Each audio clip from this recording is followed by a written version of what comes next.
Bom dia, meus irmãos. A graça e a paz do Senhor Jesus. Acho que está com muito médio, não sei. Bem, nós vamos orar e depois a gente conversa um pouquinho sobre o nosso conteúdo de hoje, ok? Deus amado, pedimos a Tua bênção e o Teu auxílio para aquilo que vamos aprender hoje, ó Deus. Uma aula bastante técnica, com muitas informações, e pedimos que o Senhor nos ajude com o Teu Espírito a absorver e correlacionar com o texto bíblico aquilo que vamos hoje aprender. Abençoa, Deus, o número grande de irmãos que estão enfermos, ó Pai, acamados com essas doenças sazonais. Que o Senhor possa cuidar e restaurar a saúde de cada um. Abençoa, Deus, os nossos irmãos que estão ausentes da cidade, viajando, guardando-os onde eles estiverem. Continua conosco, em nome de Jesus. Amém. Eu acredito que pode desligar o ventilador, é o primeiro do lado esquerdo, do lado de cima. Tá? O primeiro de cima do lado esquerdo. Irmãos, como eu falei aqui na oração, hoje nós estamos na aula 56, certo? 21 de julho. Nós vamos ter uma aula hoje onde vamos terminar Daniel, ok? Eu poderia pular isso e ir direto para os outros textos escatológicos, como Mateus, como, obviamente, Apocalipse, Tessalonicenses e tudo. Nós vamos chegar lá. Mas a gente já caminhou em todas as visões e sonhos de Daniel, por que não fazer o resto? Porque eles também têm um teor teológico. Escatológico. Porém, tem muito conteúdo histórico. Então, qual o valor de olhar o texto de coisa que já aconteceu? Pastor, a aula é doutrina das últimas coisas. Na verdade, irmãos, o cumprimento dessas profecias do passado, que nós temos em Daniel, que serve de selo do imetro, de que o que ele vai falar para depois também vai acontecer, certo?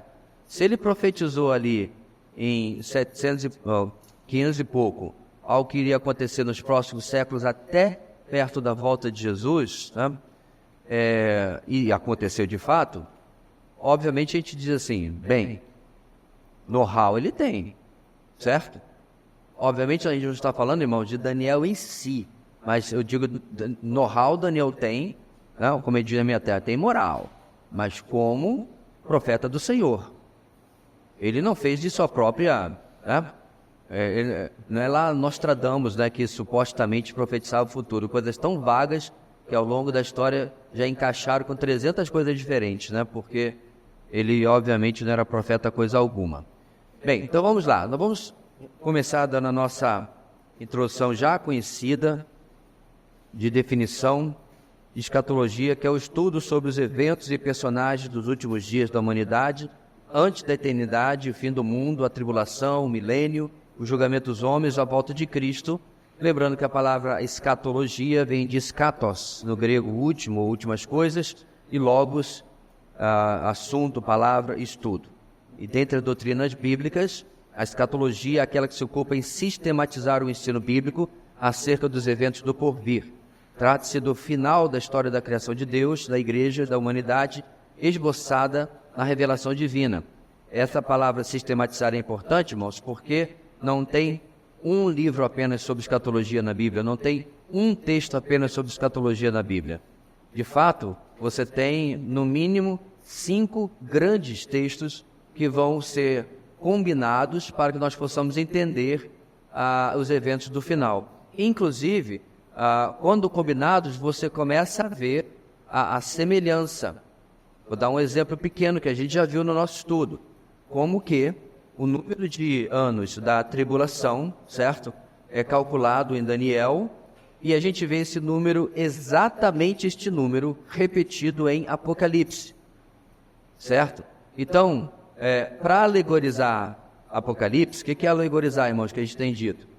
Não ser dias literais e serem uma coisa aí que alguém acha que é figurativo.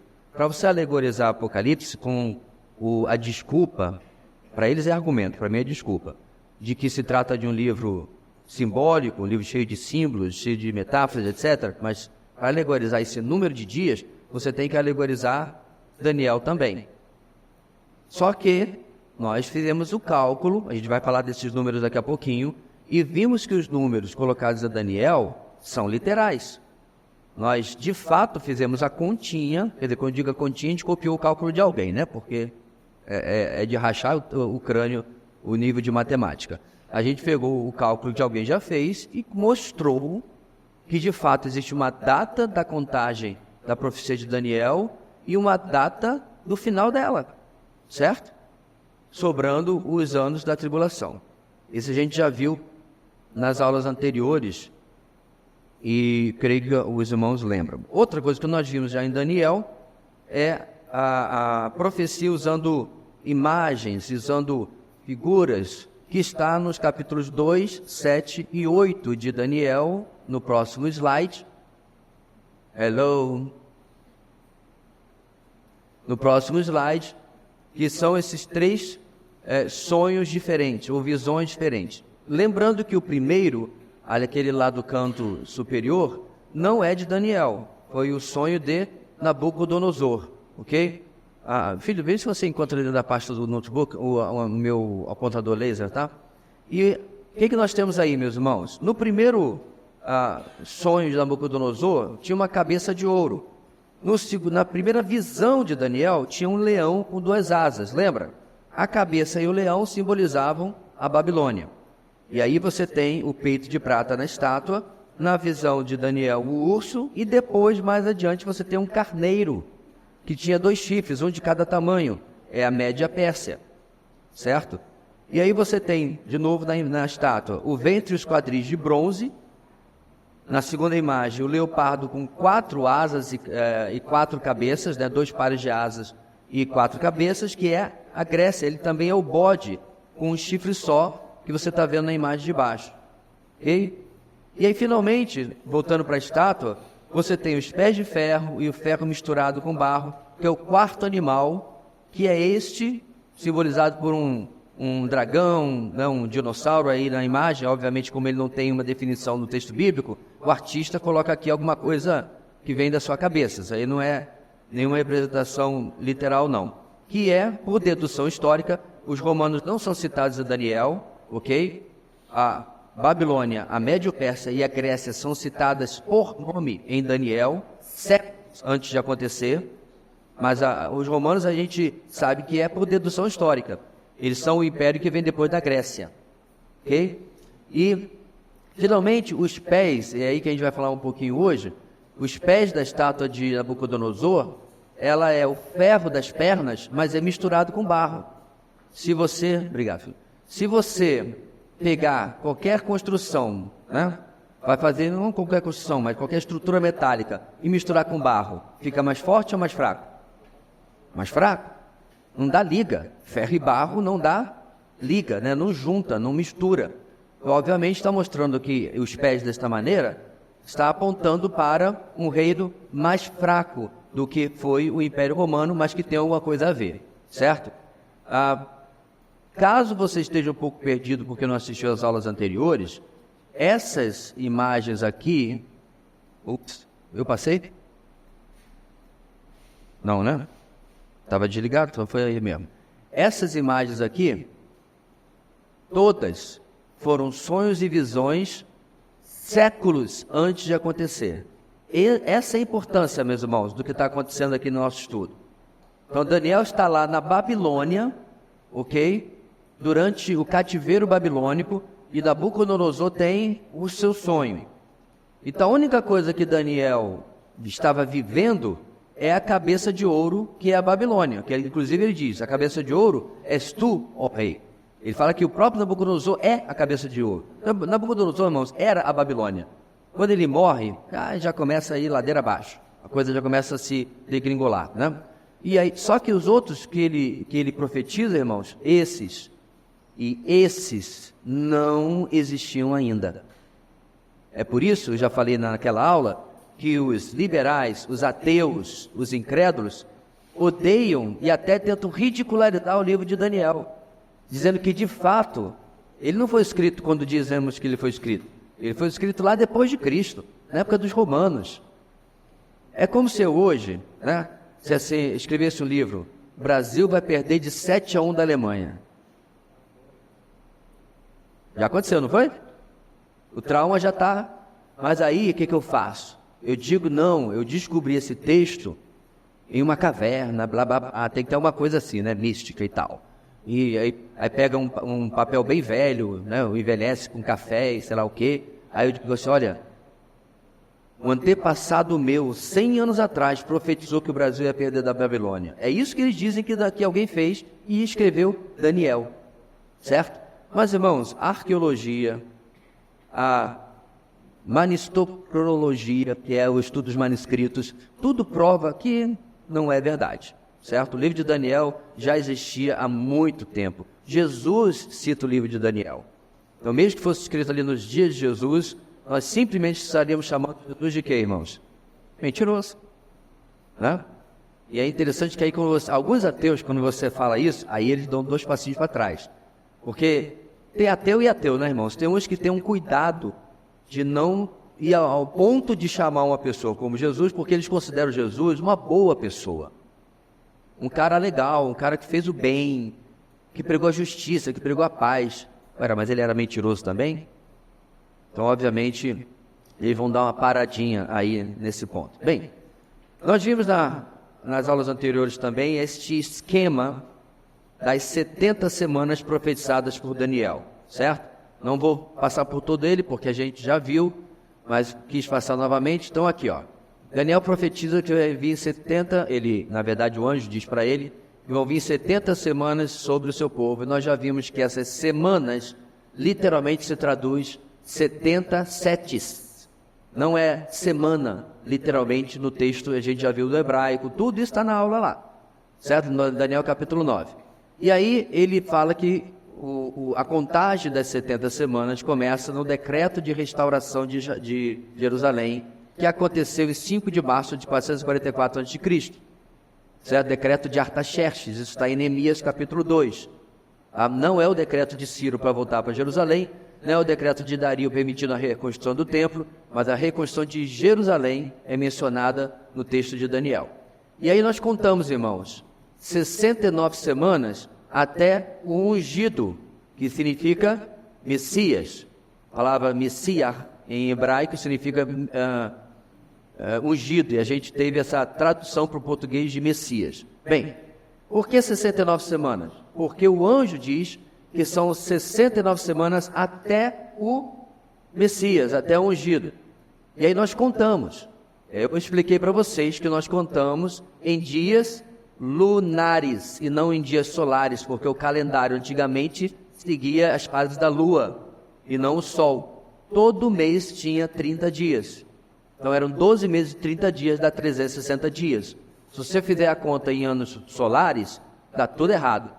Mas fazendo em anos lunares, são 173.880 dias, ou solares, 173.855. E aí nós descobrimos, irmãos, o dia de 30 de março de 33 depois de Cristo, uma segunda-feira, também provamos isso cientificamente, e foi o dia que Jesus entrou em Jerusalém, ou seja, não é domingo de Ramos, é segunda-feira de Ramos, a tradição está errada. E aí, meus irmãos, o texto diz que o Messias é tirado. Quando ele é tirado? Segunda-feira, sexta-feira, 3 de abril de 33. Aí, pastor, a gente vai agora santificar, sacralizar, idolatrar o dia 3 de abril de 33? Não. Simplesmente não. Isso é coisa de idólatra, isso é coisa de religioso. É o dia que Jesus morreu? É. Tá? Alguém deve estar assim, é o dia do meu aniversário. E daí? É o dia que Jesus morreu, meu amigo. Você está comemorando o negócio? Muito bem. Então a cidade e o templo são destruídos e tudo mais. E aí, meus irmãos, nós temos um salto no tempo, que é para o futuro. A partir daqui, irmãos, até o final, eu sei que quem estiver vendo a gravação não vai ver eu apontando com o apontador laser, mas a partir do lugar que está escrito o príncipe que virá, até o final, ainda não aconteceu. Como é que nós mostramos isso no texto bíblico, irmãos? Os eventos depois da morte de Cristo não encaixam mais 7 anos. Primeiro argumento, vimos vários argumentos, né? Segundo argumento que nós vimos, o hiato profético, o distanciamento numa mesma profecia, de uma parte dela para o final dela, Jesus usa a mesma coisa quando ele lê Isaías em Nazaré, na sinagoga de Nazaré. O Espírito do Senhor Deus está sobre mim, o qual me ungiu a pregar boas novas quebrantados, tarará, tarará, e anunciar o ano aceitável do Senhor, ou o ano da graça do Senhor. E aí ele para, fecha o rolo e diz: hoje se cumpriu essa palavra aos seus ouvidos. Aí o resto do texto. Isaías não para aí. Isaías completa: e o dia da vingança do nosso Deus. Certo?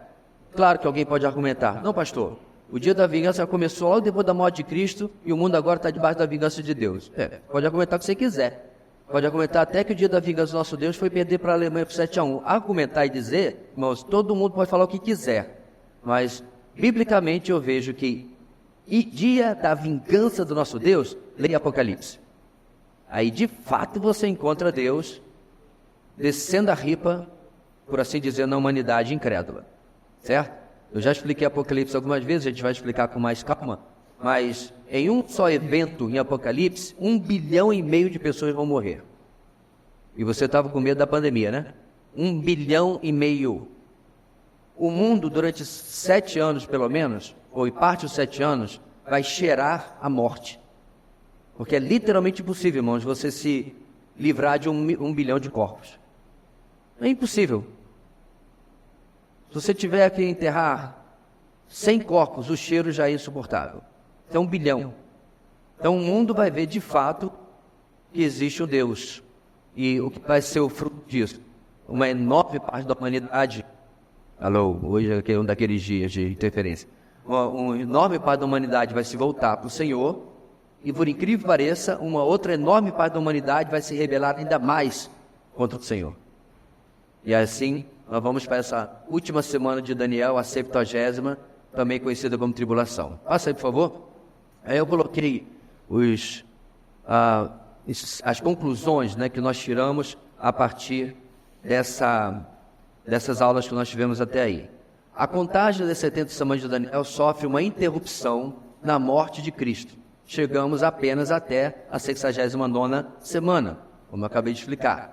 Comprovamos que atos proféticos não são raros. Eles existem na palavra de Deus mais de uma vez.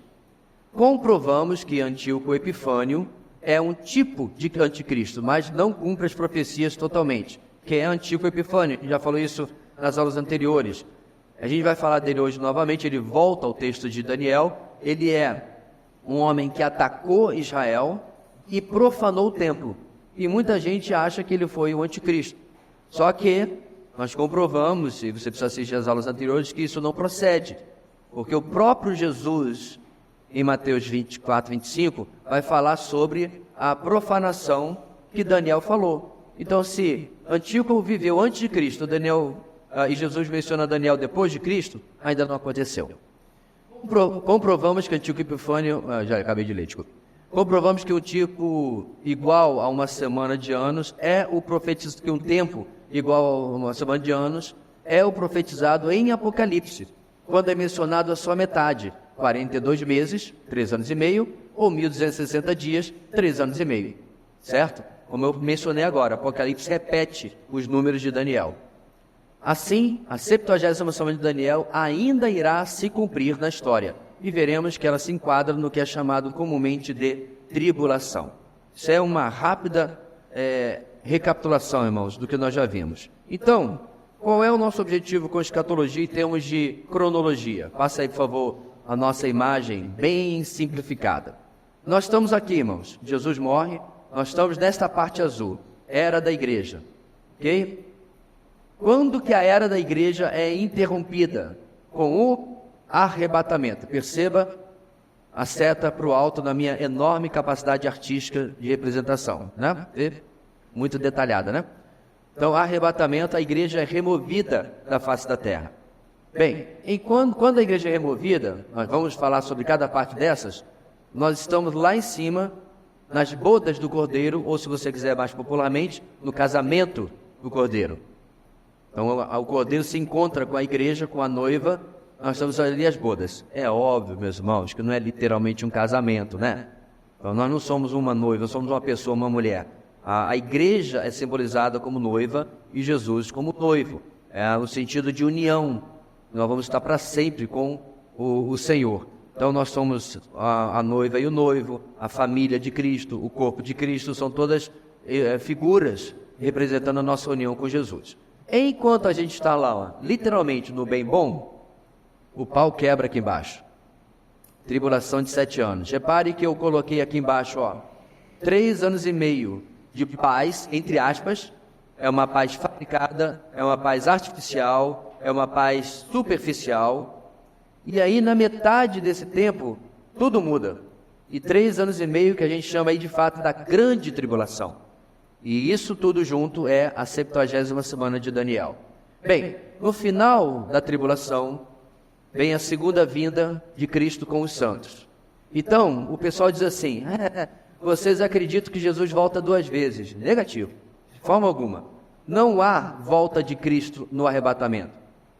Ele diz o texto que ele nos encontra nos ares. Jesus não volta à terra. Ninguém vê Jesus. Não há arrebatamento secreto. A gente é levado à vista da humanidade, certo? Pastor, não está meio ficção científica isso? Irmão, você já leu o Antigo Testamento? Não tem uma enorme cara de ficção científica? Ou uma enorme porção de ar se abrir ao meio, de mar se abrir ao meio, e você atravessar em terra seca, é algo natural. Porque o povo de Israel não saiu... Tá bom que a gente está sendo livrado dos egípcios, mas está difícil atravessar esse lodaçal aqui. Não é isso que o texto diz. Eles atravessaram em terra seca. O fundo do Mar Vermelho virou terra seca. Então, quando as pessoas começam a ficar incrédulas, crente incrédulo em relação ao que a gente fala sobre o fim do mundo, eu digo assim, é assim que você trata o resto da Bíblia? É isso que você trata um homem subir numa carruagem de fogo ao céu? Elias? É isso que você trata um rei pagão mergulhar 7 vezes no Rio Jordão e ser curado de lepra? Naamã? A Bíblia é repleta de sobrenatural, irmãos. Esse é só mais uma parte daquilo que vai acontecer no final dos tempos, ok? Então Jesus, aqui de fato, ele volta conosco, certo? Já avisei, aprende a andar de cavalo. E aí ele desce, e eu sei até onde ele vai descer. Alguém sabe? Eu já falei? Onde Jesus desce, irmãos, na terra? Aonde, irmã? No Monte das Oliveiras. Fala alto, irmã. No Monte das Oliveiras, certo? Isso está em Zacarias, e isso é o que o anjo fala no final do livro de Lucas. Ele estava no Monte das Oliveiras, diz, da mesma forma como vocês o viram ir, ele voltará. Zacarias diz que naquele dia ele vai descer, pena, é tão bonito o Monte das Oliveiras, ele vai rachar o monte ao meio, e ali vai correr um rio, de águas cristalinas? Não, do sangue dos seus inimigos, está tudo lá. A gente vai passar por isso também, irmãos, mas mostra como a Bíblia dá detalhes do que vai acontecer. Agora eu pergunto, existe ou não existe um monte chamado Oliveiras do lado oposto do Vale de Sidrom, de frente para o templo, onde, graças a Deus, eu pude pisar? Existe ou não existe, irmãos? Por que tem que ser alegórico? Por que esse povo gosta de ficar fazendo espiritualização das coisas? O texto diz que o Messias descerá no Monte das Oliveiras, então o Messias descerá no Monte das Oliveiras. Tem que respeitar o texto bíblico, em vez de ficar alegorizando tudo.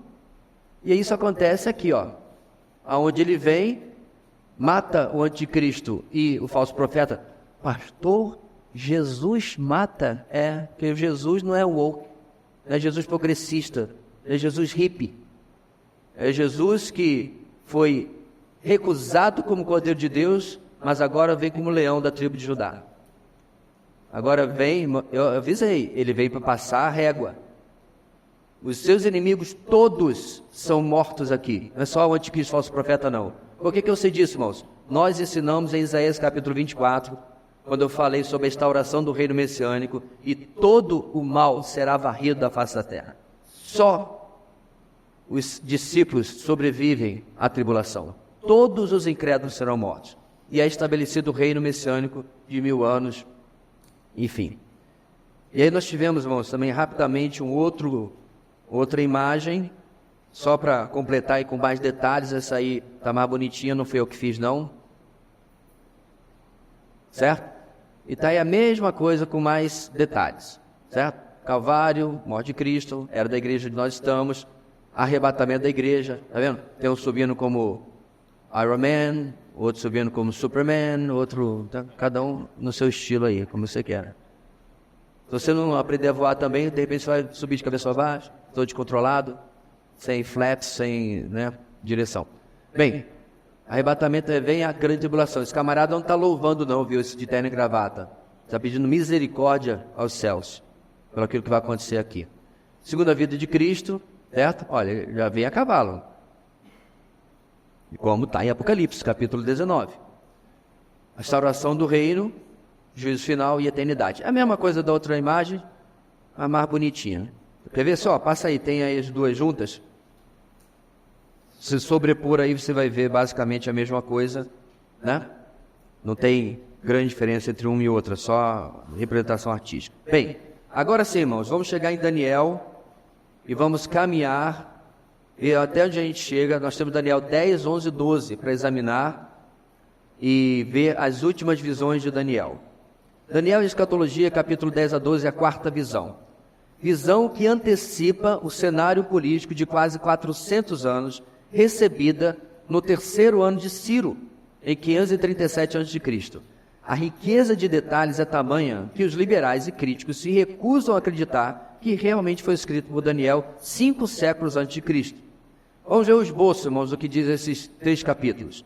Preparação da visão, capítulo 10 até o primeiro versículo do 11, tem um erro de divisão aí ao meu ver, lembrando que capítulos e versículos não foram colocados por Deus, certo? Isso foi algo que foi colocado depois para facilitar a gente encontrar referências bíblicas, e quem fez isso, sou muito grato a ele, mas a gente em alguns lugares errou. O versículo 1 do capítulo 11 devia estar junto com o capítulo 10. Segundo aí, a profecia dos reis futuros até o anticristo, capítulo 11, 2, até o versículo 45, todo o capítulo 11 final. E finalmente conclusão com os últimos dias e o milênio, reino messiânico, incluindo menção à ressurreição dos salvos e dos perdidos, que mesmo que seja distanciado por muitos anos, os salvos são ressuscitados primeiro, junto com o arrebatamento.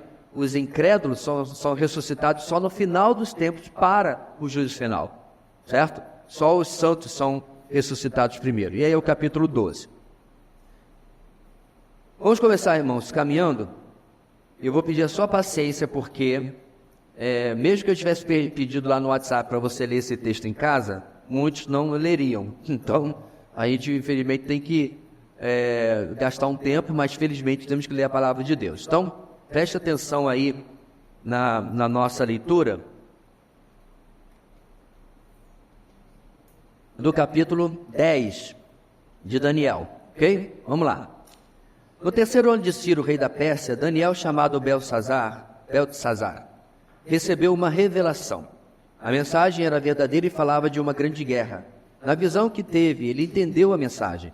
Naquela ocasião, eu, Daniel, passei 3 semanas chorando. Não comi nada saboroso, carne e vinho nem provei, e não usei nenhuma essência aromática, até se passaram as 3 semanas. No 24º dia do primeiro mês, estava eu em pé, junto à margem de um grande rio, o Tigre, rio que existe até hoje, né, irmãos? Na Mesopotâmia, no Irã, Iraque, por ali. Olhei para cima e diante de mim estava um homem vestido de linho, com um cinto de ouro puríssimo na cintura. Seu corpo era como berilo, o rosto como relâmpago, os olhos como tochas acesas, os braços e pernas como reflexos de bronze polido, e a sua voz era como o som de uma multidão.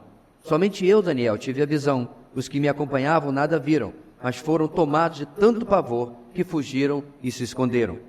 Assim fiquei sozinho, olhando para aquela grande visão. Fiquei sem forças, muito pálido e quase desfaleci. Então eu o ouvi falando e ao ouvi-lo caí prostrado, rosto em terra e perdi os sentidos. Em seguida, a mão de alguém tocou em mim e me pôs sobre as minhas mãos e os meus joelhos vacilantes. Ele disse: Daniel, você é muito amado. Preste bem atenção ao que vou lhe falar. Levante-se, pois eu fui enviado a você. Quando ele me disse isso, pus-me em pé, tremendo.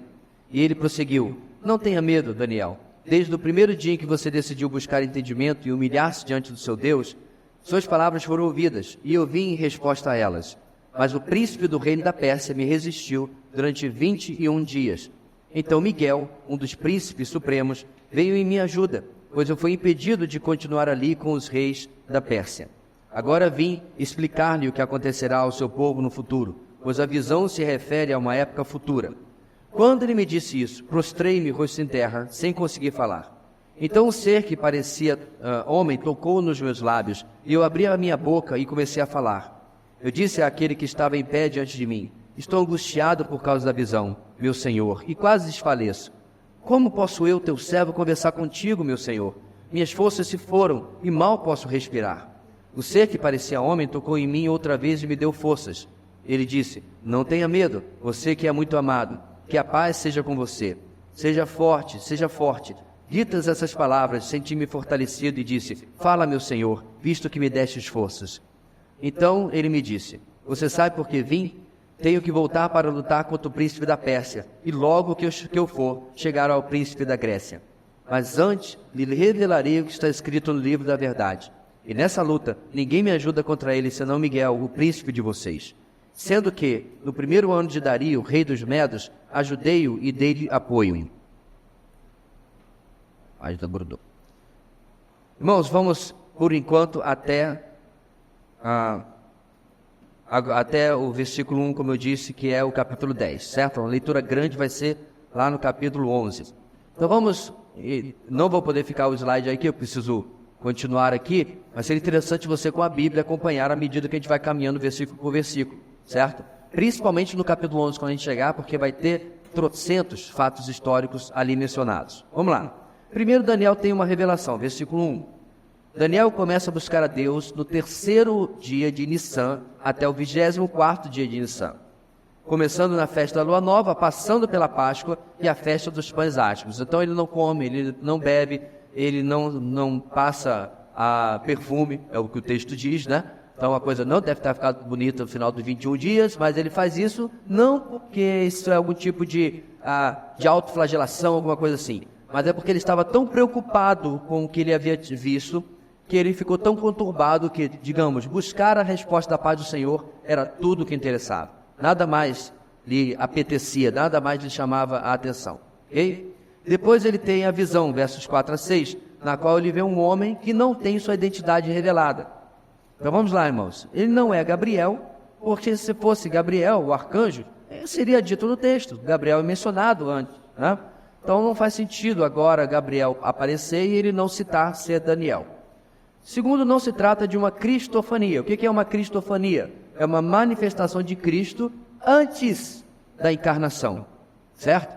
Quando você tem no Antigo Testamento, por exemplo, a expressão: o anjo do Senhor apareceu e prostrei-me aos seus pés e fiz um sacrifício para ele, não tem como ser um simples anjo, porque anjo não aceita adoração, anjo não aceita sacrifício. E essa expressão, o anjo do Senhor, irmãos, lembrando, traduzindo literalmente, significa simplesmente mensageiro do Senhor. A palavra anjo é uma palavra que nós cunhamos, tirando aí do grego, né? Angelos. Passou a ouvir esse nome em algum lugar? Sim, é o nome da cidade dos Estados Unidos, Los Angeles, porque em espanhol ficou muito mais perto do grego, né? Em grego, angelos, em espanhol, ángeles. Nós, a língua foi evoluindo, ficou anjo. Anjo significa simplesmente mensageiro. Então, quando eu vou enviar aqui um anjo para falar com outra igreja, não, é só a Sândila mesmo que eu estou pedindo lá para dar um recado. Mensageira, tá? Então, só desmistificando aí um pouquinho, porque às vezes a gente pensa que anjo é só o ser celestial, mas é uma palavra que foi transformada para o português. Muito bem, então não é uma cristofania, não é uma aparição de Cristo, pois apesar de ter algumas semelhanças com a aparição de Jesus em Apocalipse capítulo 1, há diferenças, e Deus dificilmente pediria ajuda a um anjo, certo? Pedido ajuda ao anjo Miguel para derrotar um demônio, né? Que está no verso 13. Então, as informações não batem em ser uma cristofania. Finalmente, se trata de um anjo, um mensageiro importante, porém anônimo. Estou gastando tempo para explicar isso porque algumas pessoas vão começar a querer colocar Jesus aí, ou outra pessoa. Então a Bíblia não se ocupa em explicar quem é essa pessoa, apenas um anjo sem nome, digamos assim. Bem, aí a visão, irmão, seguindo adiante, ela provoca efeitos físicos no ancião Daniel. A gente precisa lembrar que ele já é um homem de idade. E isso tem um impacto nele. As palavras do anjo apontam para uma realidade também de governo espiritual demoníaco sobre as nações citadas no texto. Deixa eu dar uma pausa aqui. Quando ele fala o rei da Pérsia, o príncipe da Pérsia, o príncipe da Grécia, etc., ele não está se referindo ao homem em si.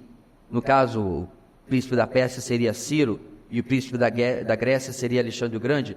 Não é isso. O anjo não está guerreando com os reis físicos, humanos dessas nações. O texto está dizendo, meus irmãos, que os impérios, as nações, têm uma influência demoníaca. Então eu quero aqui traçar com muito cuidado o limite que o texto nos dá. Pastor, o senhor está dizendo que tem um demônio responsável pelo Brasil? Não, eu não estou dizendo. Eu estou dizendo, meus irmãos, que o cenário daquela época era de tamanha importância, certo? No cenário geopolítico que levaria até o Messias, que o texto diz que Satanás prestou uma atenção especial a essas nações. Então não tem o demônio de Trinidad e Tobago, não tem o demônio do Nepal e assim por diante. Não é isso que a Bíblia está dizendo. Eu estou reforçando isso, irmãos, porque se você já pertenceu a uma igreja neopentecostal, pelo menos raiz, você já ouviu alguém falando e orando contra o príncipe do Brasil, né? E pedindo e tal, que Deus derrubasse a potestade do Brasil. Eu não estou dizendo, irmãos, que o reino das trevas não existe, muito pelo contrário. Eu estou dizendo que se orar contra a potestade do nosso país fosse algo que a gente deveria fazer, estaria na Bíblia. É isso que eu estou dizendo. O Novo Testamento não diz em lugar nenhum que a gente tem que fazer isso. Em nenhum lugar Paulo ora contra as potestades da Macedônia, contra as potestades do Império Romano. Em nenhum lugar ele faz menção disso. Então, meus irmãos, a gente tem que tomar muito cuidado para ficar criando prática e doutrina em cima de texto narrativo. Texto narrativo traz eventos que acontecem naquela circunstância. A gente viu isso muito quando a gente passou pela exposição de Atos, lembra? Dizia que pegavam as roupas de Pedro e colocavam sobre os enfermos, certo? O que tem de pastor, bispo, apóstolo, apostila, que é a mulher do apóstolo, né? Entendeu? Pegando a roupa do camarada, o chapeleiro maluco pegou a roupa, porque ele teve uma ferida, ele teve um negócio que ele se machucou, a roupa dele ficou com sangue, lembra? Ele literalmente pegou e fez cópias e vendeu. Ah, pastor, alguém comprou? Tudinho. Tudinho. Ele vendia toalhas que ele passava nele e vendia lá na sinagoga de Satanás, que ele chama de igreja. Então, irmãos, muito cuidado quando você pega o texto narrativo para dizer assim, se Deus fez com Elias, vai fazer comigo também. Eu vou lá no terreno de Macumba, eu vou desafiar tudinho, e vai descer fogo do céu, e você vai passar vergonha. Porque Deus não lhe autorizou a coisa alguma. Pastor, é porque o senhor não tem fé. Não, é porque eu não estou febril. É diferente. Irmãos, Deus pode fazer qualquer coisa. Qualquer coisa. Eu já participei uma vez de um trabalho de virada de ano, várias vezes na verdade, chamado Geração Cristo Hoje. E aí estavam lá, os macumbeiros, eles gostam muito de virada de ano para fazer oferta para Iemanjá. Alô, para Iemanjá. Estavam lá na virada do ano e a gente colocava um palco bem grande, fazia mini cultos, né? A minha banda tocou. Pastor, irmãos, eu já fui de uma banda, né? Eu fui jovem, né? Minha banda tocou, eu preguei, algumas pessoas tomaram a decisão, a gente aconselhava, e aí girava. Havia outra banda, outro pregador, a noite toda, até 6 da manhã. Enquanto a gente não estava tocando, ou pregando, ou fazendo alguma coisa lá, a gente ficava pela praia evangelizando.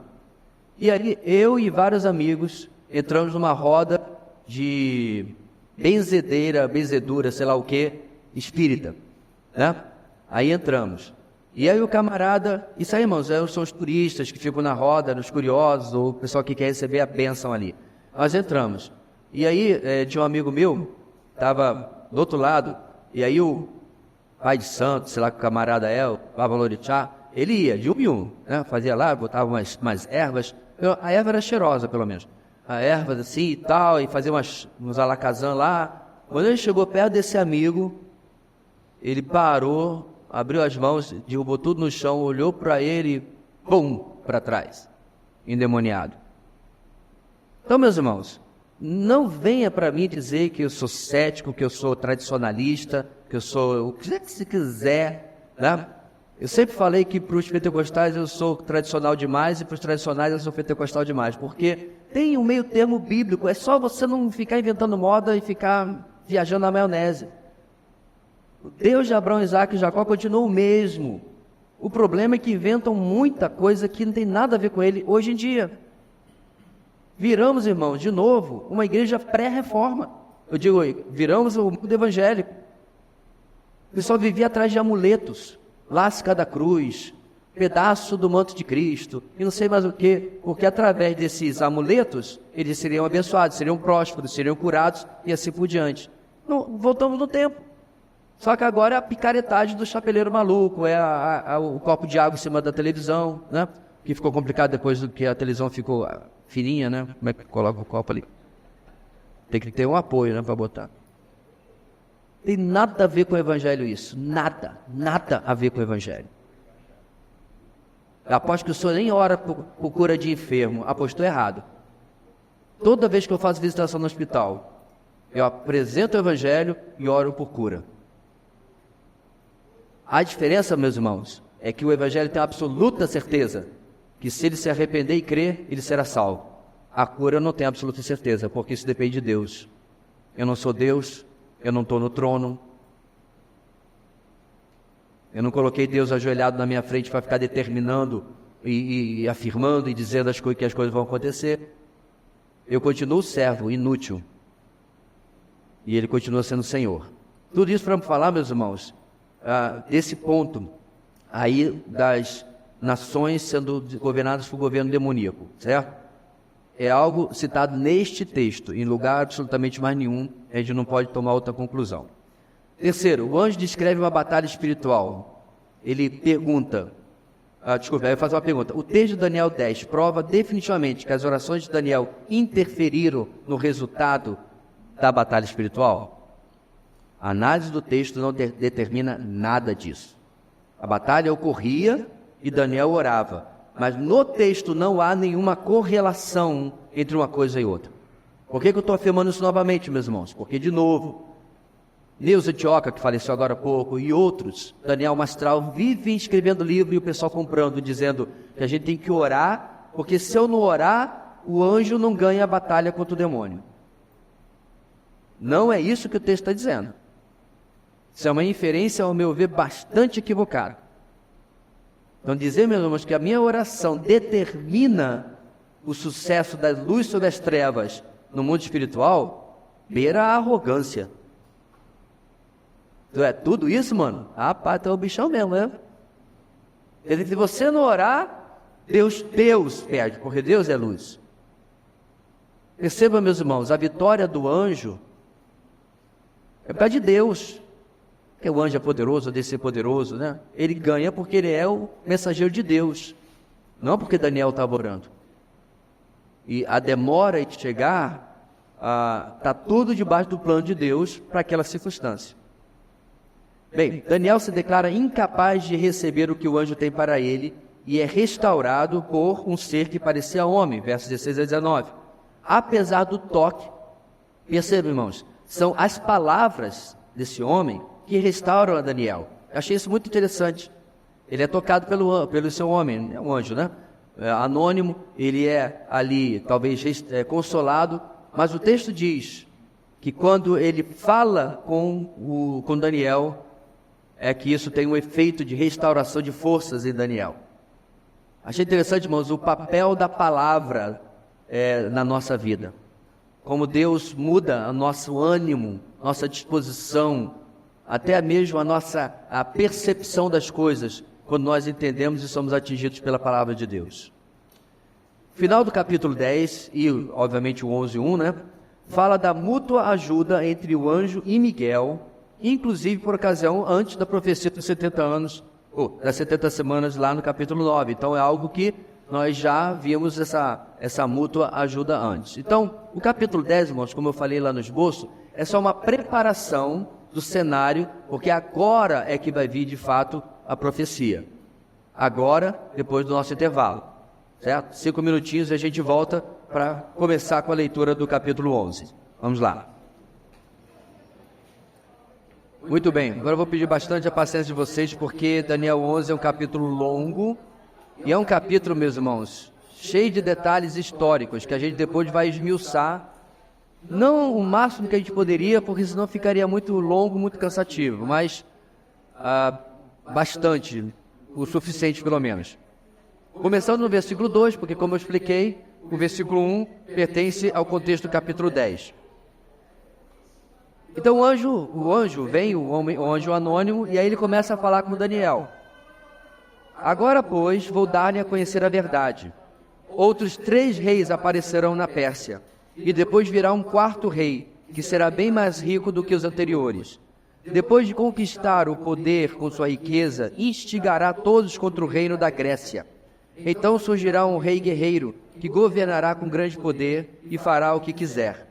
Logo depois de estabelecido, o seu império se desfará e será repartido para os 4 ventos do céu. Não passará para os seus descendentes, e o império não será poderoso como antes, pois será desarraigado e entregue a outros. O rei do sul se tornará forte, mas um dos seus príncipes se tornará ainda mais forte que ele e governará o seu próprio reino com grande poder. Depois de alguns anos, eles se tornarão aliados. A filha do rei do sul fará um tratado com o rei do norte, mas ela não manterá o seu poder, nem ele conservará o dele. Naqueles dias, ela será entregue à morte, com sua escolta real e com seu pai e com aquele que a apoiou. Alguém da linhagem dela se levantará para tomar o lugar. Ele atacará as forças do rei do norte e invadirá sua fortaleza. Lutará contra elas e será vitorioso. Também tomará os deuses deles, as suas imagens de metal e os seus utensílios valiosos de prata e de ouro, e os levará para o Egito. Por alguns anos ele deixará o rei do norte em paz. Então o rei do norte invadirá as terras do rei do sul, mas terá que se retirar para a sua própria terra. Seus filhos se prepararão para a guerra e se reunirão um grande exército, que avançará como uma inundação irresistível e levará os combates até a fortaleza do rei do sul. Em face disso, o rei do sul marchará furioso para combater o rei do norte, que o enfrentará com um enorme exército, mas apesar disso será derrotado. Quando o exército for vencido, o rei do sul se encherá de orgulho e matará milhares, mas seu triunfo será breve. Pois o rei do norte reunirá outro exército, maior que o primeiro. Depois de alguns anos, voltará a atacá-lo com um exército enorme e bem equipado. Naquela época, muitos se rebelarão contra o rei do sul, e os homens violentos do povo a quem você pertence se revoltarão para cumprir esta visão, mas não terão sucesso. Então o rei do norte virá, construirá rampas de cerco e conquistará uma cidade fortificada. As forças do sul serão incapazes de resistir. Mesmo as suas melhores tropas não terão forças para resistir. O invasor fará o que bem entender, ninguém conseguirá detê-lo. Ele se instalará na terra magnífica e terá poder para destruí-la. Virá com o poder de todo o seu reino e fará uma aliança com o rei do sul. Ele lhe dará uma filha em casamento, a fim de derrubar o reino, mas o seu plano não terá sucesso e em nada o ajudará. Então ele voltará a atenção para as regiões costeiras e se apossará de muitas delas, mas um comandante reagirá com arrogância, a arrogância dele, e lhe dará fim.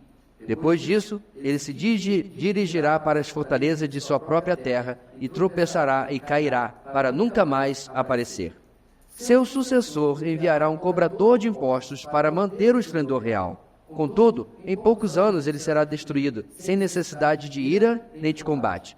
Ele será sucedido por um ser desprezível, a quem não tinha sido dada a honra da realeza. Este invadirá o reino quando o povo se sentir seguro e se apoderará do reino por meio de intrigas. Então um exército avassalador será arrasado diante dele. Tanto o exército como o príncipe da aliança serão destruídos. Depois de um acordo feito com ele, agirá traiçoeiramente e com apenas um pequeno grupo chegará ao poder. Quando as províncias mais ricas se sentirem seguras, ele as invadirá e realizará o que nem seus pais, nem seus antepassados conseguiram. distribuirá despojos, saques e riquezas entre os seus seguidores. Ele tramará a tomada de fortalezas, mas só por algum tempo. Com um grande exército, juntará suas forças e sua coragem contra o rei do sul. O rei do sul guerreará mobilizando um exército grande e poderoso, mas não conseguirá resistir por causa dos golpes tramados contra ele. Mesmo os que estiverem sendo alimentados pelo rei tentarão destruí-lo.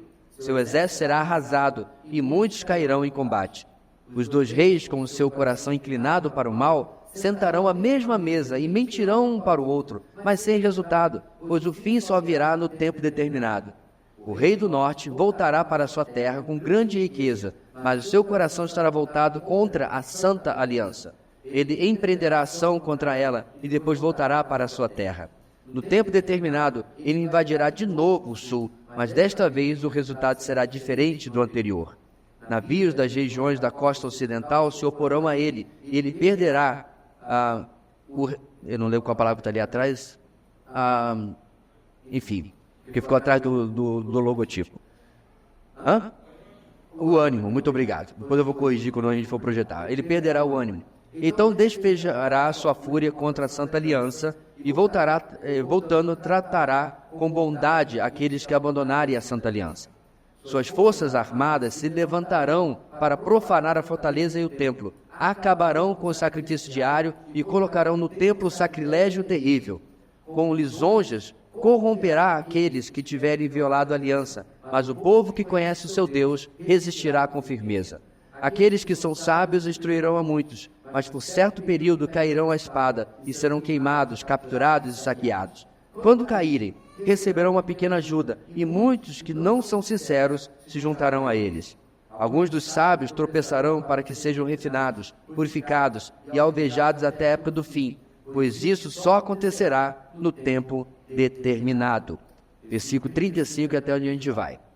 Vamos lá, meus irmãos. Obrigado por perseverar diante da longa leitura, mas sem ela, o que a gente vai explicar agora faria pouco sentido. Bem, eu vou dar alguns detalhes do texto, mas se você mergulhar nos livros de história do período, do ano 500 até o ano 0, você perceberá que as mudanças geopolíticas no Império Grego em particular estão todas aqui, todas. Quando a gente fala do Império Grego, irmãos, o reino, a gente vai falar daqui a pouco, o reino do norte, o rei do norte, se refere à Síria, e o rei do sul se refere ao Egito.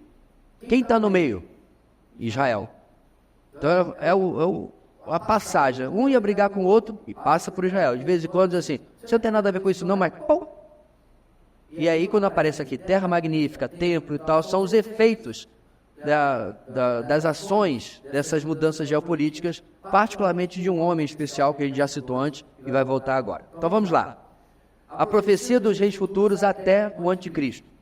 Um texto extenso, muitas vezes ignorado e desconhecido. Eu, tirando quem ensina escatologia, nunca vi ninguém pregar, dar estudo, fazer qualquer coisa em Daniel capítulo 11.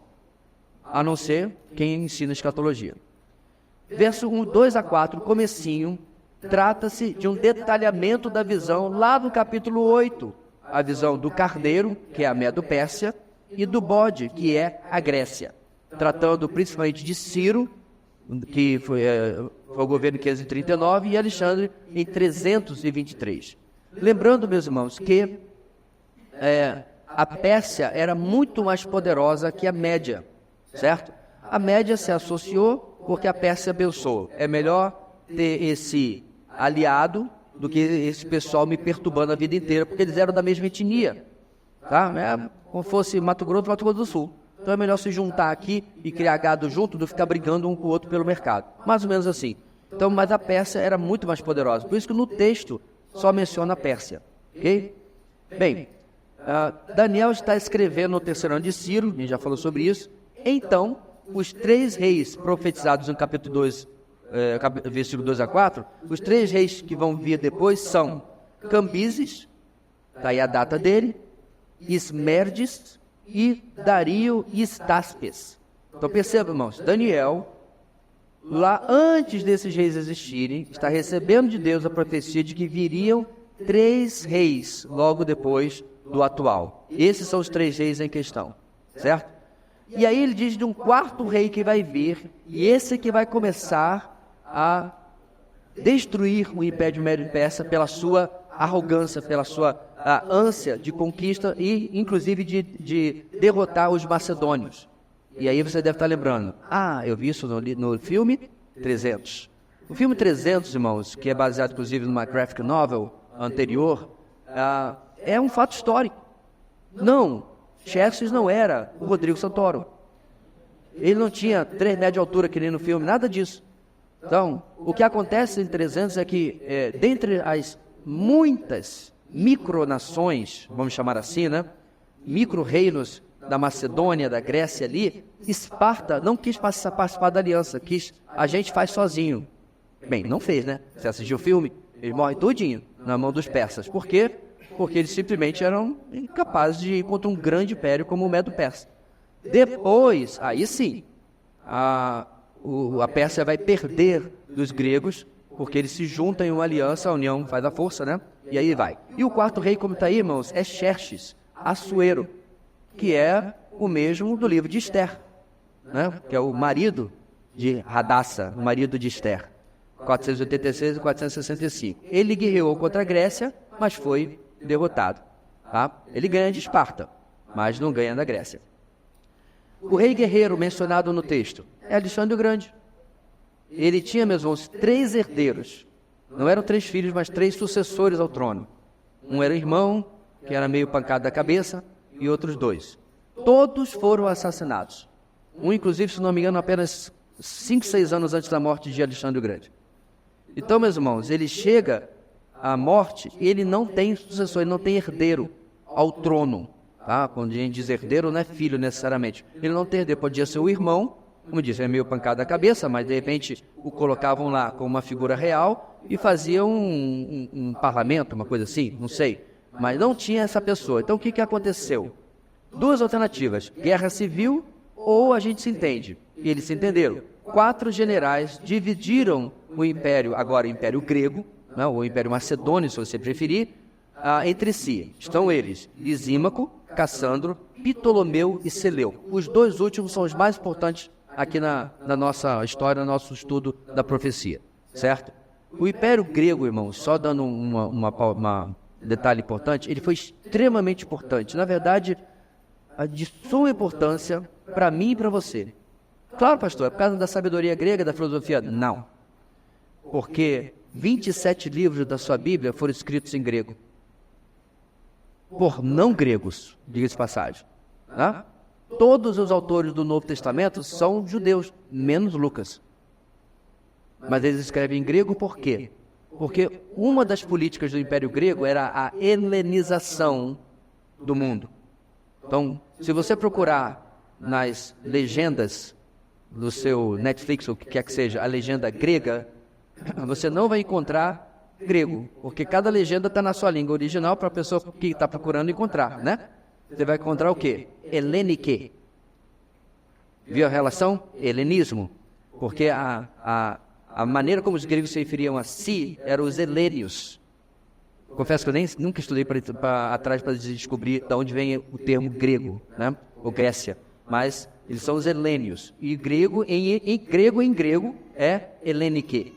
E aí ele tentou, irmãos, helenizar o mundo inteiro, começando pela língua.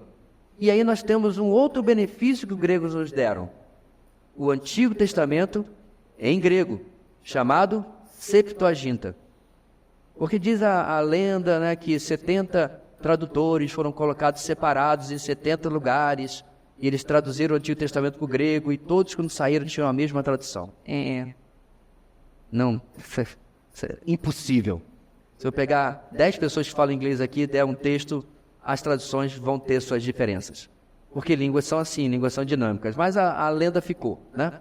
Ponto, meus irmãos, é que a Septuaginta foi um instrumento de expansão do judaísmo. Porque muitos judeus estavam tanto tempo fora de Israel que não falavam mais hebraico nem aramaico. E muitos não-judeus abraçaram o judaísmo por causa da Septuaginta, porque tinham acesso à literatura do Antigo Testamento, à Bíblia, né, do Antigo Testamento, em grego. Pastor, mas que importância tem isso? Toda. Porque quando o evangelho começou a ser pregado, irmãos, ele foi pregado em grego, por todo lugar. O Império era romano nessa época, irmãos, mas o latim não era a língua popular. A língua popular continuava sendo o grego, a língua franca, né? Que todo mundo usava. Aqui, entre eu e o Luiz, a gente falava português. Mas se a gente fosse sair para falar no comércio, entendeu? Aí usava o grego, a língua franca, certo? Como praticamente é o inglês hoje em dia. Então, irmãos, quando eles começaram a pregar, encontraram pessoas que já seguiam o judaísmo e sabiam da esperança, da promessa de quem, irmãos? Do Messias. Viu como Deus faz tudo perfeito? É por isso uma das razões que o evangelho se expandiu de maneira tão rápida no Império Romano. Porque, claro, irmãos, tinha muito gentio que não sabia nada de Messias, de Jesus, do Antigo Testamento, claro. Mas tinha muitos que quando eles ouviam, eles diziam assim, eu já li sobre isso. Um livro que eu tenho lá em casa chamado Septuaginta. Então, irmãos, o Império Grego foi um enorme instrumento usado por Deus, preparando o mundo para a chegada do Messias. Vamos seguir, irmãos. Esse é o 2 ao 4, versículo 5 em diante, ao 20. A história dos reinos do norte e do sul, até chegar a esse camarada, Antíoco Epifânio. Lembra que a gente já falou disso dele nas aulas anteriores? Ele se chamava Antíoco, o enorme, o tremendo. Epifânio é essa coisa vultuosa, né? Mas os judeus o chamavam de outra coisa, chamavam de alguém vergonhoso, uma palavra grega parecida, ok?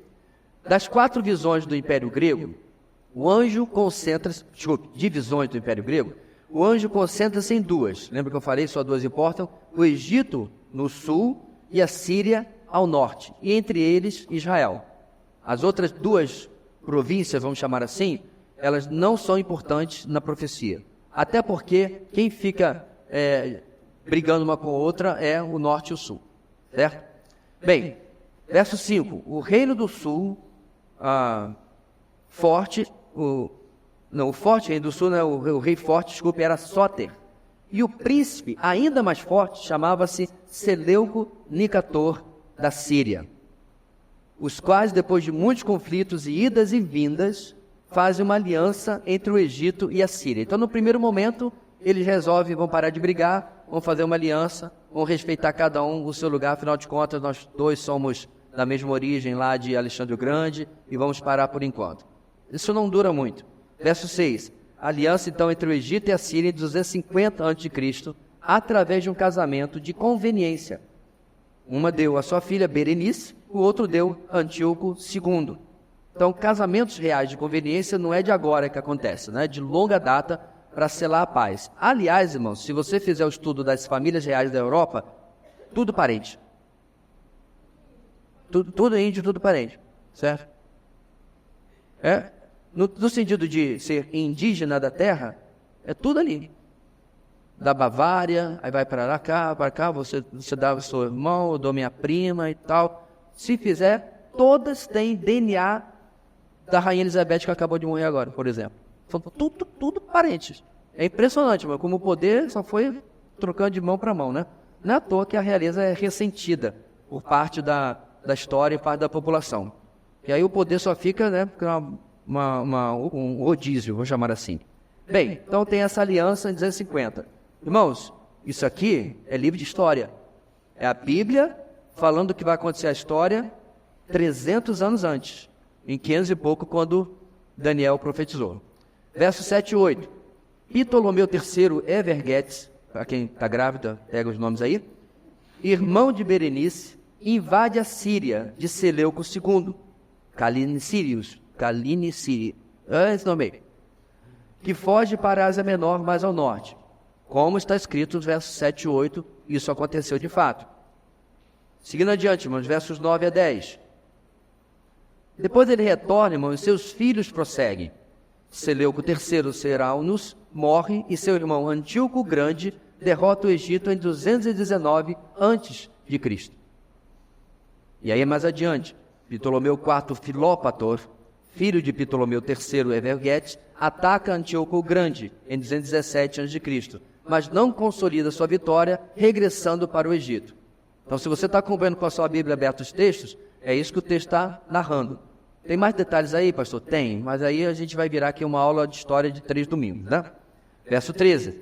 Antíoco o Grande ataca o Egito depois da morte de Filópator, aproveitando o momento de fraqueza. Por quê? O seu filho, Ptolomeu III, é nomeado rei com apenas 5 anos de idade. Então ele percebe a oportunidade geopolítica de estar num lugar onde não tem uma representação real forte, né? Ele só tem 5 anos de idade, deve ter ali um regente ajudando no governo, e ataca o Egito.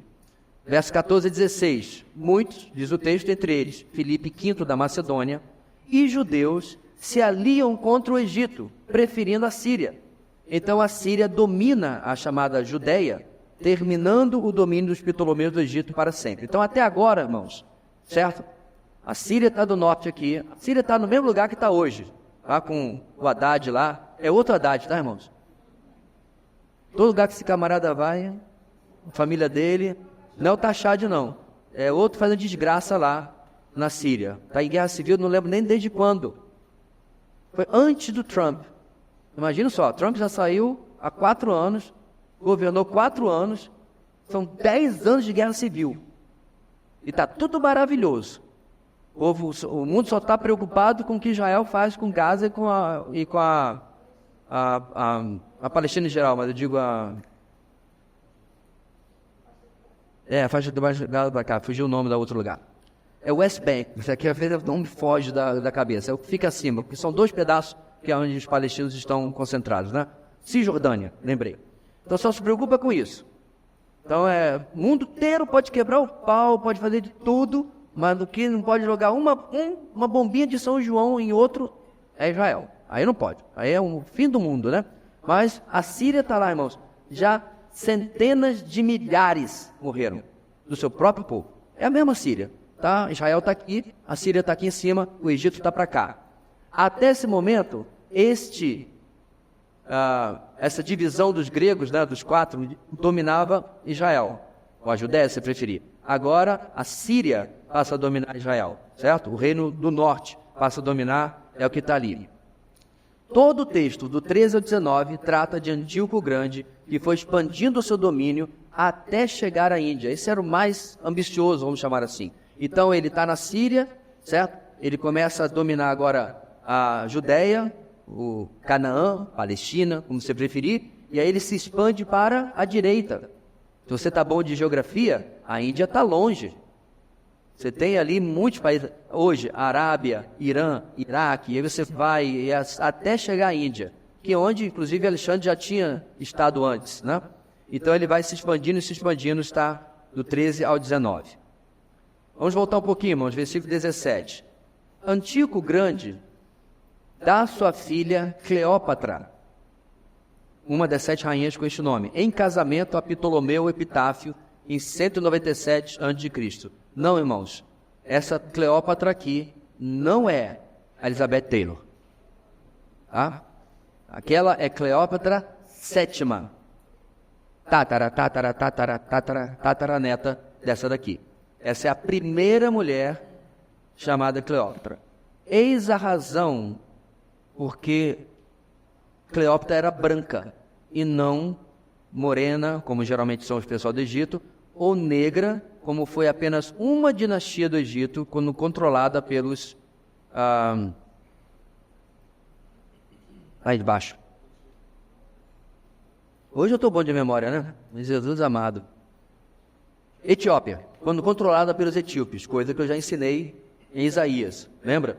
Então, ela era branca porque ela era de descendência grega. E eles mantiveram o poder durante todo esse tempo. Lembra, irmãos? Nós estamos sob domínio grego no Egito agora.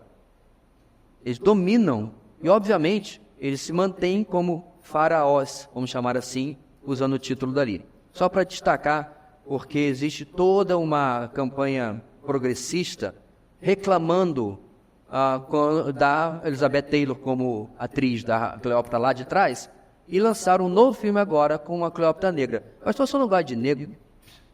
Eu não gosto de chatice ideológica, que tem que mudar a história para satisfazer uma narrativa.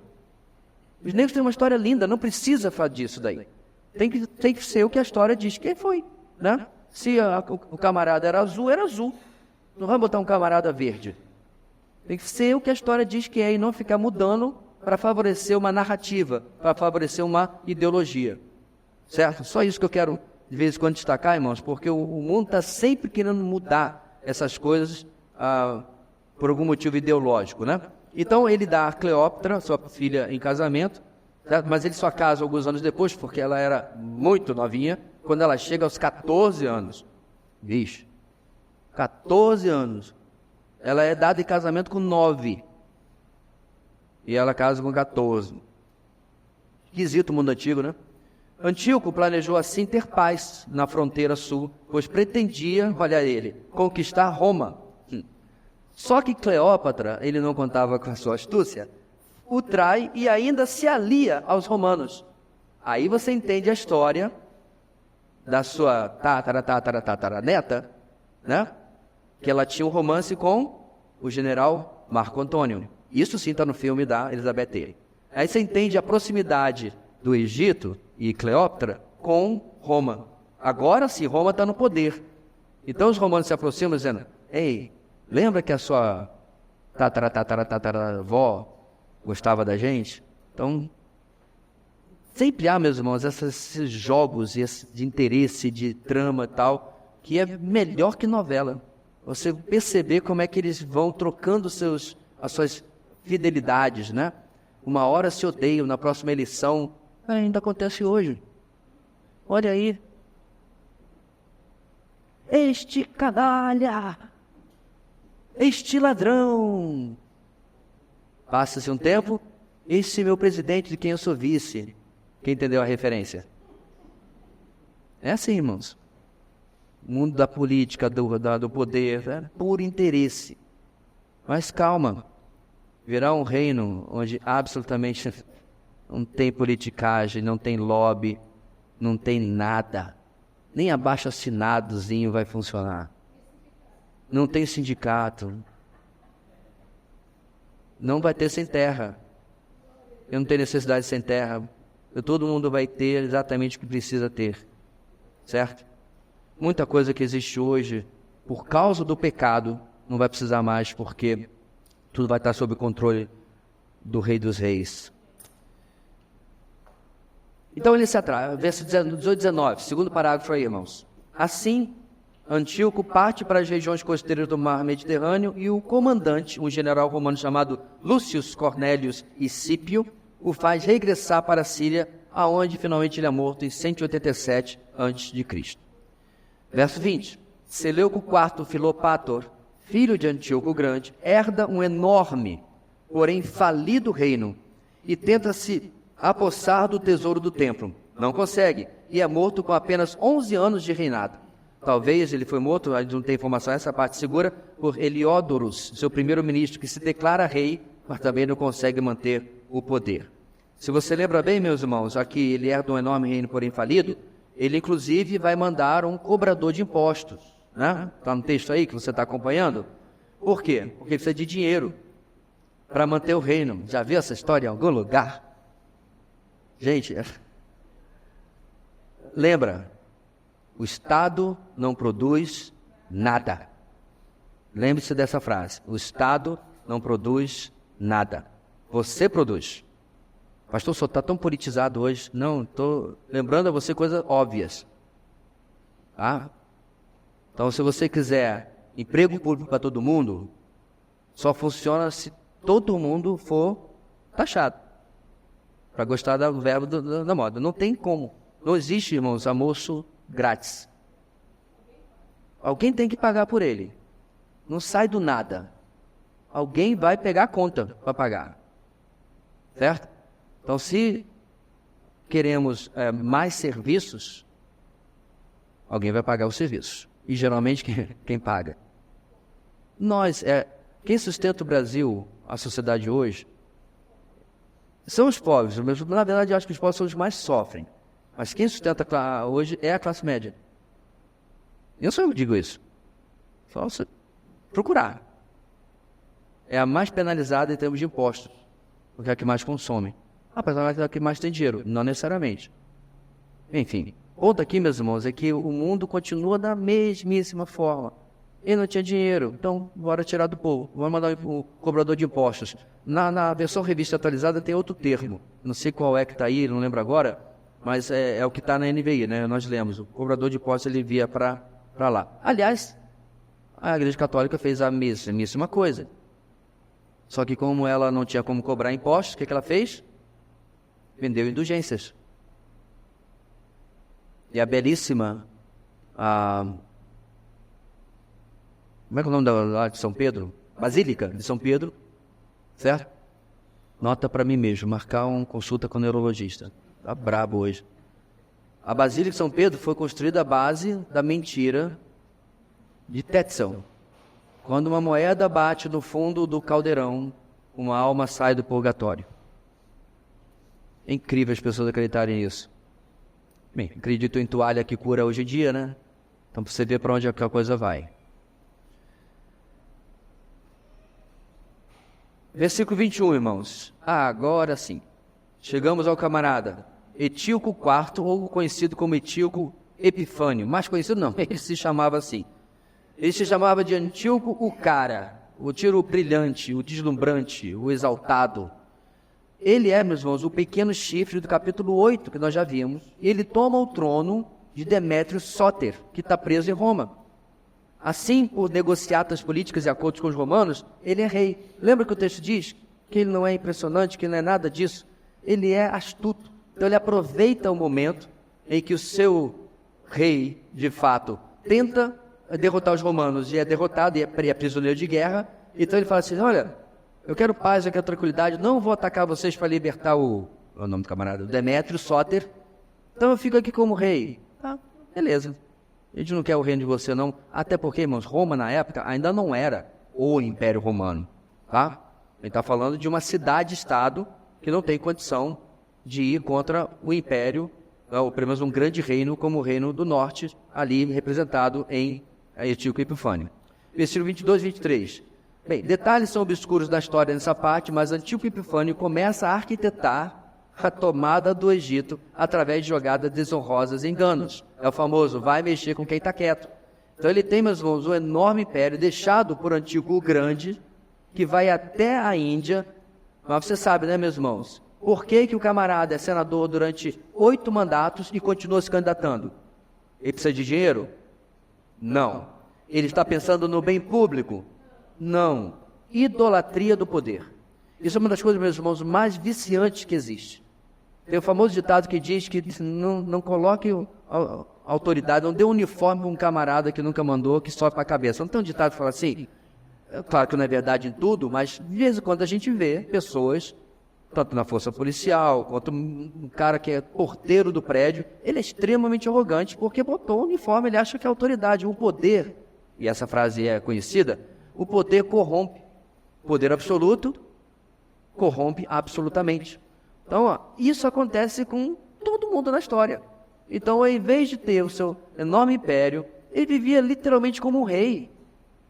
Ele não precisava viver lá na desértica Judéia. Ele vivia lá na Mesopotâmia, que é deslumbrante. Tem tempo agradável, não é só quente, não. Não! Ele vai mexer com quem está quieto. E detalhe, meus irmãos, ele vai atrás do Egito, que é deserto. Não é um lugar bonito, não é um lugar, né, arborizado, não é um lugar... Quem já viu uma foto, um filme, um vídeo do Egito? Para que tu vai atrás disso daí? Vício do poder. E é o que ele vai fazer. Vai atrás de quem está quieto, como a gente se diz, né? Então ele promove, de certa forma, a divisão de riqueza em busca de conseguir o povo de maioria pobre ao seu lado. É o que diz o versículo 24. Toda a guerra que ele fazia, o que o rei faz? Fica para si. Então o que ele faz? Ele começa a distribuir para o povo, para alcançar o coração do povo. Alguém já viu isso em algum lugar? Hein? Não é exatamente o que faz a visão socialista até certo ponto? Não é assim que há 30 anos atrás quase, o Chaves conquistou boa parte da população e se manteve no poder durante tanto tempo? Se você conversar com o pessoal mais antigo, eles falam, já fiz esse exercício. Ele literalmente dava. Casa mobiliada, dava tudo. Porque ele tinha o dinheiro do petróleo por trás, né? Mas como disse Margaret Thatcher, o socialismo acaba quando acaba o dinheiro dos outros. Porque eu já disse, irmãos, o Estado não produz nada. Então ele tinha um dinheiro de uma riqueza que tem até hoje, mas não consegue mais explorar da maneira como explorava e não consegue vender da maneira como vendia por causa dos embargos. E aí a receita foi para o beleléu. Quando você cria bolsa para tudo... Irmãos, eu conheci uma família aqui, não vou dar detalhes e tal, que literalmente ela se contenta com um saláriozinho pequenininho de trabalhar com limpeza. Sabe por quê? Eles têm todo tipo de auxílio que você puder pensar. Obviamente, Bolsa Família, aí tem Bolsa, coisa de alimento, cesta básica de alimento, que não sei quem, por algum motivo, tem que dar para eles e tal. Enfim, é um monte de coisa, um monte de lugar. Então, você vai trabalhar para quê? Uma irmã da nossa igreja ajudava numa comunidade indígena, alguns quilômetros fora da cidade, e ela mostrou a mudança drástica ao longo do tempo.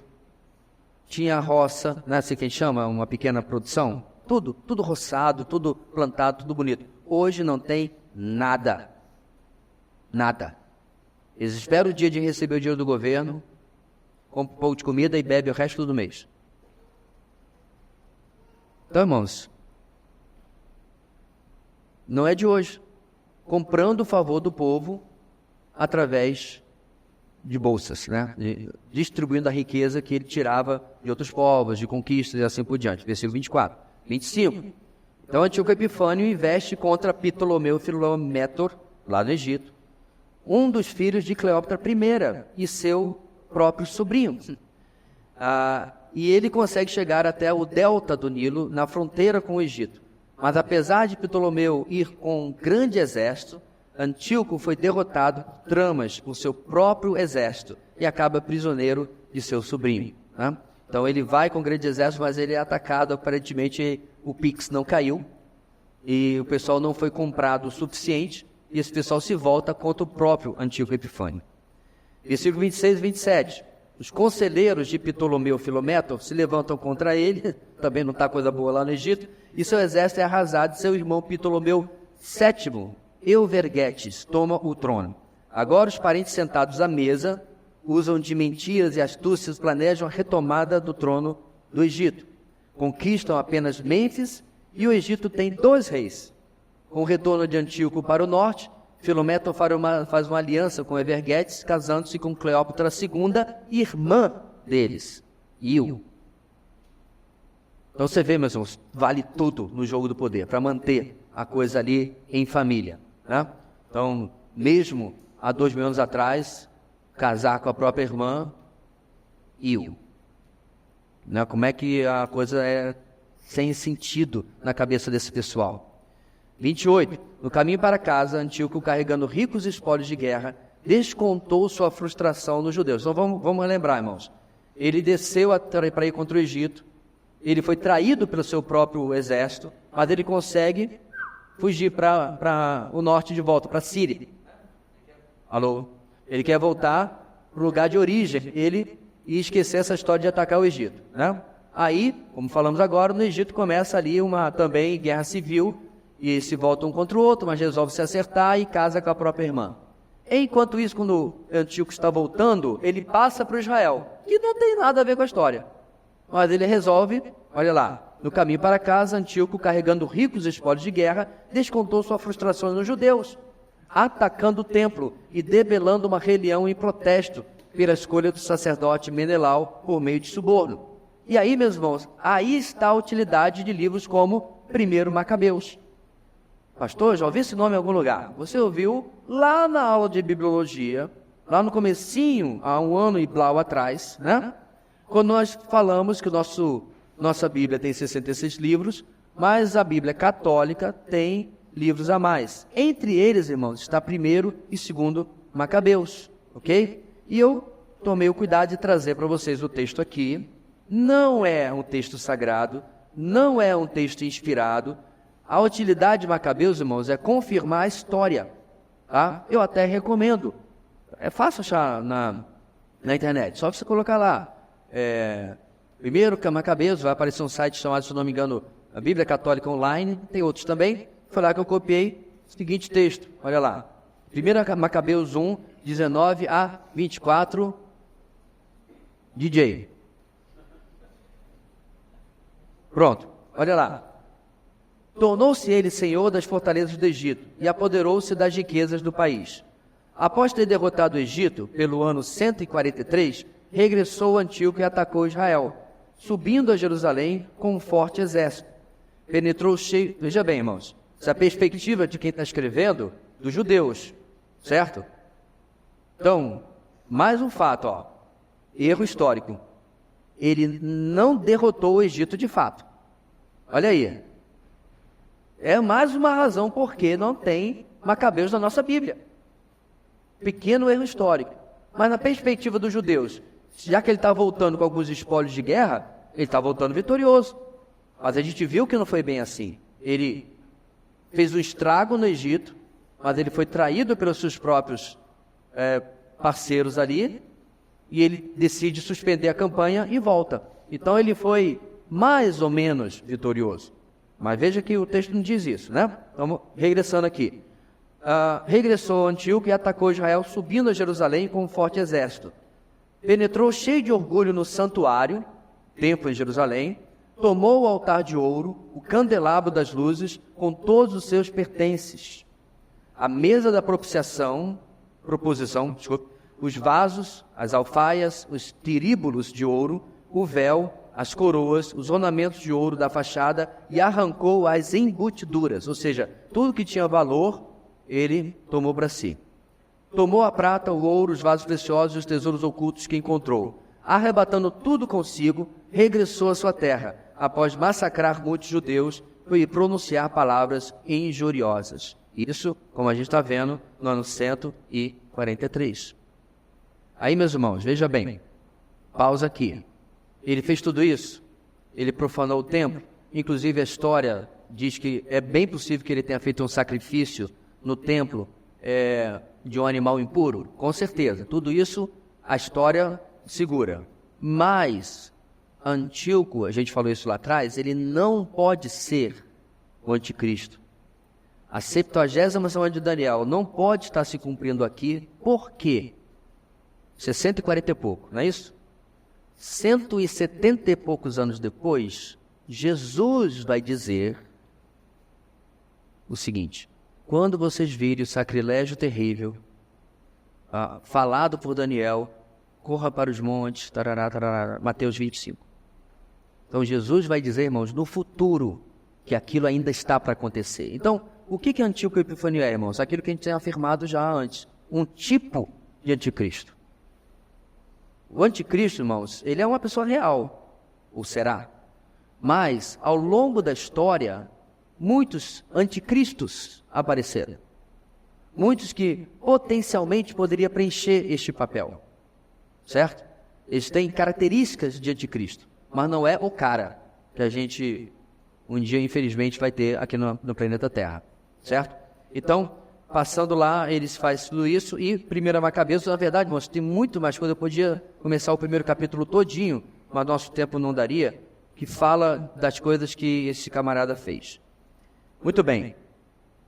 Vamos ver, irmãos, até onde a gente vai aqui. A gente vai tentar terminar esta parte, e depois vai, semana que vem, terminar o capítulo 11 e fazer o capítulo 12, ok? Para não lhes cansar muito. 29 e 30. No tempo determinado por Deus, Antíoco soube da aliança entre os irmãos Ptolomeus no Egito. Lembra que eles sentaram lá e resolveram um casar com a irmã? Pois é. Ele ataca o Egito em 168 a.C., mas ele foi derrotado quando eles perceberam a ajuda dos romanos. Aí diz o pessoal da costa ocidental, né? Quintim, Chipre e outras ilhas. Humilhado, ele desconta nos judeus novamente com a ajuda daqueles como Menelau, né, o sacerdote fantoche, que é colocado lá, que já haviam abandonado a verdadeira adoração ao Deus de Israel. Então, meus irmãos, de novo, a gente tem esse camarada indo contra os judeus e os atacando. Bem, ele proíbe 31 e 32, o sacrifício e profana o templo com ídolos romanos e, talvez, falta a confirmação clara da história, um sacrifício de um animal imundo, alguns dizem um porco. Mas não terá os fiéis ao seu lado, mas apenas os que abandonaram a fé. E esse cenário aqui, meus irmãos, é impressionante como ele é muito, muito, muito parecido com o que vai acontecer na tribulação. Então, essa ideia, que já alguns têm, que Israel vai se voltar para Deus, ela é equivocada. Não é os judeus vão se voltar para Deus. A gente tem falado isso várias vezes, tanto na EBD quanto na pregação de Isaías. É uma parte do povo judeu, ok? Uma outra parte, meus irmãos, não só não vai se voltar para o Senhor, para o Messias, como vai servir o anticristo. Igualzinho fizeram os seus antepassados com Antíoco Epifânio. Não é interessante isso? É claro que naquela época eles não tinham um Messias ainda, isso é antes de Cristo, mas eles tinham a lei, eles tinham a Torá, eles tinham o Deus de Israel. Desculpem, seguiram um estrangeiro, seguiram um invasor em troca da sua própria identidade judaica e seu próprio país? Não faz sentido, mas eles assim escolhem. Então é um cenário, irmãos, muito, muito parecido com o que vai acontecer durante a tribulação. E finalmente, irmãos, versículos 33, depois 34 e 35. A resistência foi composta dos fiéis, entre eles Matatias Macabeu e seus 5 filhos, que se recusaram a oferecer ilicitamente, ou seja, oferecer sacrifício impuro. Descobrindo que eles não lutariam no sábado, Antíoco os derrotou. É impressionante, irmãos. De novo, a história se repete. Quase todos os ataques modernos que Israel recebeu são em dias de festa. Aqui, Antíoco Epifânio aproveita o sábado, né? Porque o judeu não faz praticamente nada no sábado, no que ele considera o dia do Senhor, e ele é atacado. Adivinha quando aconteceu o último ataque a Israel? Dia de festa, 7 de outubro. Agora, passaram. É isso que você está vendo na mídia. E ao longo da história, a Guerra de 1967 e outras que aconteceram modernamente, quase sempre os inimigos resolvem atacar no dia que Israel está em comemoração, eles estão em suas casas, seus quartéis estão com menos gente e assim por diante. No Yom Kippur, principalmente, o dia da expiação, né? Impressionante, nada mudou na história. Finalmente, 34 e 35, retrata a resistência dos macabeus e como sinceros e falsos se juntaram a eles. Os primeiros para ajudarem e os segundos para minarem seus esforços, né, claramente. Então veja bem, meus irmãos, isso aí é 400 anos antes, e Daniel está dizendo o que vai acontecer com os impérios que vão vir, e inclusive com o seu próprio povo. Tudo isso, meus irmãos, vai mostrar que, se Daniel foi dado pelo Senhor tamanha precisão histórica no que já aconteceu, alguém tem que ser muito cético, muito incrédulo para dizer que o que vai acontecer também não será da mesma forma preciso, literal, igualzinho que aconteceu. Certo? E como eu disse, eu não tenho tempo aqui, mas eu passei por cima do texto com alguns fatos históricos. Mas se você quiser algo um pouco mais detalhado, o nosso palestrante das últimas conferências, o pastor Edson Naves, tem um livro ali chamado A Escatologia e a Vida de Santidade, onde você tem muito mais fatos históricos detalhados sobre o que aconteceu. E, obviamente, você pode estudar por fora também e vai descobrir. Semana que vem, irmãos, nós vamos começar do versículo 36, certo? De Daniel capítulo 11 e depois o capítulo 12. E, esperando, vamos avançar no nosso cronograma. Como eu sempre tenho repetido, meus irmãos, a gente tem, eu confesso, porque é uma doutrina mais querida minha, a gente tem gastado muito mais tempo e mais profundidade de escatologia do que fizemos realmente com as outras, todas as doutrinas que vimos nesse mais de um ano, né, que estamos caminhando. Mas é porque tem muito detalhe que precisa de muita atenção. Então, a minha recomendação é que você assista novamente as aulas anteriores de escatologia, estão tudo aí no canal, certo? Deixe seu like, deixe seu comentário. Nunca faço isso. Então, mas acompanhe e, de preferência, com papel e caneta na mão, anotando e tal, para você de fato entender tudo ali que está sendo falado, ok? E, meus irmãos, se revendo os vídeos, você perceber alguma coisa que você, pastor, isso aqui não está certo, você falou errado, ou você não entendeu, certo? Mande uma mensagem que a gente vai endereçar isso daí. Beleza? Vamos ficar de pé, meus irmãos. Vamos orar. Hoje vocês deixaram o seu professor de história orgulhoso. Não eu, né? O seu professor lá da escola. De assistir quase 1h30 de história antiga. Deus querido, nós nos maravilhamos como o Senhor é o Senhor da história. Tudo controlas, ó Deus. Mesmo, ó Pai, as decisões humanas passam pela tua condução, pelo teu direcionamento. Os homens decidem, inclusive, pecar e agir de maneira contra o teu querer e a tua vontade, a santidade do Senhor, mas até nisto eles colaboram para que o teu propósito eterno, os teus propósitos eternos se cumpram. É interessante, ó Deus, como cada detalhe foi sendo colocado no lugar pelas decisões desses homens, assim eles pensaram. E um dia, em Belém, veio Jesus, o Salvador, o Messias, como profetizado. E absolutamente nada, nem mesmo Herodes, tentando matar as crianças, conseguiu impedir isso. Senhor, nós pedimos que o Senhor nos dê essa mesma confiança para com o futuro. Não há eleição, não há candidato, não há rei, governo, presidente que mude aquilo que o Senhor tem determinado. O mundo se encaminhará ao desfecho que tu já profetizaste em tua palavra. E é só nisso que reside ou deve residir a nossa segurança. Dá-nos uma boa tarde e à noite possamos estar de volta para louvar o teu nome. É o que oramos em nome de Jesus. Amém.